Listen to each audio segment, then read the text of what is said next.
नमस्ते। आज का हमारा टॉपिक है जेनेटिक इंजीनियरिंग, जिसे हिंदी में आनुवांशिक अभियांत्रिकी कहते हैं। आज हम बायोलॉजी के इस ब्रांच के बारे में कुछ बेसिक नॉलेज प्राप्त करेंगे। जैसे कि नाम से स्पष्ट है, जेनेटिक यानी ये ऑल अबाउट जीन के बारे में है। तो सबसे पहले आपको ये जानना होगा कि जीन क्या होता है। जो शरीर है वो सेल से बना होता है या कोशिका से बना होता है। कोशिका के सेंटर में न्यूक्लियस या केंद्रक होता है। केंद्र के अंदर गुणसूत्र या क्रोमोसोम होते हैं। क्रोमोसोम डीएनए से बने होते हैं और डीएनए के जो पार्ट्स होते हैं वही जीन होते हैं। तो जीन वो संरचनात्मक इकाई है गुणसूत्र की, जो हमारे शरीर के विभिन्न लक्षणों को निर्धारित करते हैं। या जीन होते हैं, जो एक जीन होता है वो हमारे शरीर में एक लक्षण को निर्धारित करते हैं। तो आनुवांशिक अभियांत्रिकी क्या है? ये बायोलॉजी की वो ब्रांच है जिसमें किसी भी वांछित या डिजायर्ड जीन को क्लोन करके उसकी संख्या बढ़ाई जाती है। तो सबसे पहले आपको ये जानना होगा कि वांछित या डिजायर्ड जीन क्या होता है। वांछित जीन वह जीन होता है जो किसी ऐसे लक्षण को उत्पन्न करे जो हमारे लिए उपयोगी हो।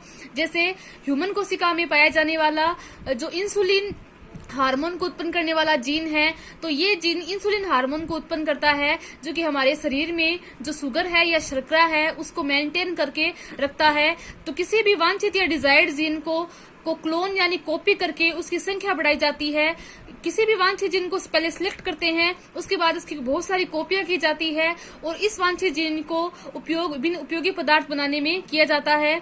जो ये ब्रांच है उसके जनक है स्टेनले कोहन व हर्बर्ट बोयर या बेयर। तो अब हम स्टेप बाय स्टेप आनुवांशिक अभियांत्रिकी या जेनेटिक इंजीनियरिंग के पद पढ़ेंगे। सबसे पहला स्टेप है डिजायर्ड जीन की पहचान करना। मैंने ऊपर बताया है कि डिजायर्ड जीन वो जीन होता है जो किसी उपयोगी लक्षण को उत्पन्न करता है।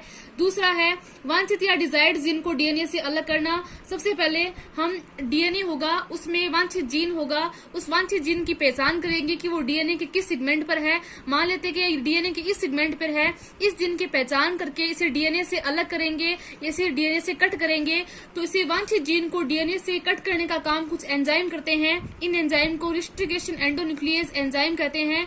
इन्हें मोलिकुलर कैंचिया कहते हैं या आणविक कैंचिया भी कहते हैं, क्योंकि ये डीएनए को उस स्थान से काट देते हैं जहां पे अपना डिजायर्ड जीन प्रेजेंट होता है। अब तीसरा स्टेप है डिजायर्ड जीन को वेक्टर से जोड़ना। यदि अपन ने डीएनए से वांछित जीन या डिजायर्ड जीन को अलग कर लिया है तो उस डिजायर्ड जीन को वेक्टर से जोड़ा जाता है। अब क्वेश्चन ये है कि वेक्टर क्या होता है? तो वेक्टर एक प्रकार का प्लाज्मिड होता है। अब ये प्लाज्मिड क्या होता है कि जीवाणु में पाया जाने वाला एक सर्कुलर डीएनए होता है या गोलाकार डीएनए होता है, जो जीवाणु में मुख्य गुणसूत्र के अलावा या एक्स्ट्रा पाया जाता है। जो ये प्लाज्मिड होता है वो सभी जीवाणुओं में उपस्थित हुए जरूरी नहीं है, लेकिन किसी भी जीवाणु की वृद्धि के लिए प्लाज्मिड जरूरी नहीं है। लेकिन हाँ, इतना है कि जिस जीवाणु में प्लाज्मिड प्रेजेंट होता है उसमें कुछ स्पेसिफिक लक्षण होते हैं या स्पेसिफिक कैरेक्टर होते हैं। तो ये जो प्लाज्मिड होता है इसमें डिजायर्ड जीन को जोड़ा जाता है। इसके लिए क्या किया जाता है कि ये जो प्लाज्मिड है सबसे पहले इसको बैक्टीरिया से निकाला जाता है। इस प्लाज्मिड को वेक्टर भी कहते हैं। और इस प्लाज्मिड में यहाँ जैसे कट लगाया जाता है और कट लगा के उसमें डिजायर्ड जीन को जोड़ दिया जाता है। तो अपना फोर्थ स्टेप यही है कि जो प्लाज्मिड है जो कि बैक्टीरिया में पाया जाता है उसमें वांछित जीन को जोड़ा जाता है। जब किसी प्लाज्मिड में वांछित जीन को जोड़ दिया जाता है तो जो नया प्लाज्मिड बनता है उसे काइमेरिक डीएनए कहते हैं या इसे रिकॉम्बिनेंट डीएनए कहते हैं। इसलिए इस ब्रांच को रिकॉम्बिनेंट डीएनए टेक्नोलॉजी भी कहते हैं। अब इस काइमेरिक डीएनए का ई कोलाई यानी जीवाणु में वापस प्रवेश करवाया जाता है। तो जैसे जैसे जीवाणु ग्रोथ करेगा या जीवाणु जनन करेगा तो उसमें प्लाज्मिड की संख्या है वो भी बढ़ेगी। और प्लाज्मिड जब बढ़ेगा तो प्लाज्मिड के अंदर अपन ने डिजायर्ड जीन जोड़ा है उसकी संख्या भी बढ़ेगी। इस प्रकार इस डिजायर्ड जीन को अलग करके इसका उपयोग विभिन्न उत्पाद बनाने में किया जाता है। इस टोटल प्रोसेस को एक सिंपल डायग्राम से समझ सकते हैं। जैसे ये वांछित जीन है, ये मान लीजिए कि ह्यूमन कोशिका से निकाला गया एक ऐसा जीन है जो कि इंसुलिन हार्मोन प्रोड्यूस कर रहा है। अब इसको सबसे पहले ई कोलाई जीवाणु से प्लाज्मिड निकालेंगे। प्लाज्मिड निकालने के बाद इस प्लाज्मिड में विशेष या स्पेसिफिक साइट होती है, उस पर कट लगाया जाता है। कट लगाने का काम करते हैं एंजाइम, जिन्हें रिस्ट्रिगेशन एंजाइम या एंडोन्यूक्लियस एंजाइम कहते हैं। जैसे मैंने दिखाया है, इस प्लाज्मिड पे कट लगाया गया है। अब इसको वांछित जीन को डिजायर्ड जीन में यहाँ जोड़ दिया जाता है।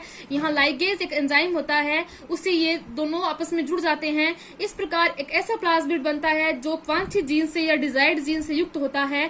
इस प्लाज्मिड या डीएनए को काइमेरिक डीएनए कहते हैं या रिकॉम्बिनेंट डीएनए कहते हैं। इस प्लाज्मिड को पुनः इकोलाई जीवाणु में एंटर करवाया जाता है। जैसे मैंने यहाँ इकोलाई जीवाणु दिखाया है, ये बैक्टीरिया का खुद का डीएनए है और ये प्लाज्मिड है या काइमेरिक प्लाज्मिड बोल सकते हैं, जिसमें वांछित जीन जुड़ा हुआ है। अब जैसे जैसे जीवाणु ग्रोथ करेगा या जीवाणु में गुणन होगा तो जीवाणु की संख्या बढ़ेगी और संख्या बढ़ने पर वो प्लाज्मिड भी बढ़ेगा जिसमें अपन ने डिजायर्ड जीन जोड़ा है या काइमेरिक प्लाज्मिड भी बढ़ेगा। और काइमेरिक प्लाज्मिड जब बढ़ेगा तो इसके अंदर अपन जो जीन जोड़ा है वो भी बढ़ेगा। इस प्रकार उस जीन की बहुत सारी कॉपियां अपने को प्राप्त हो जाएगी जो किसी अच्छे लक्षण को उत्पन्न कर रहा है। इस जीन को निकाल कर इसे लैब में जो आर्टिफिशियल इंसुलिन बनाया जाता है। और आपको पता है इंसुलिन हार्मोन का यूज डायबिटीज के जो पेशेंट है उनमें इंसुलिन के नॉर्मल लेवल के लिए किया जाता है। जो इंसुलिन हार्मोन है वो किसी भी बॉडी में जो एक्स्ट्रा जो ग्लूकोज होता है उसको ग्लाइकोजन में कन्वर्ट कर देता है और बॉडी में जो शुगर होती है उसकी मात्रा को नियमित बनाए रखता है। Thank you.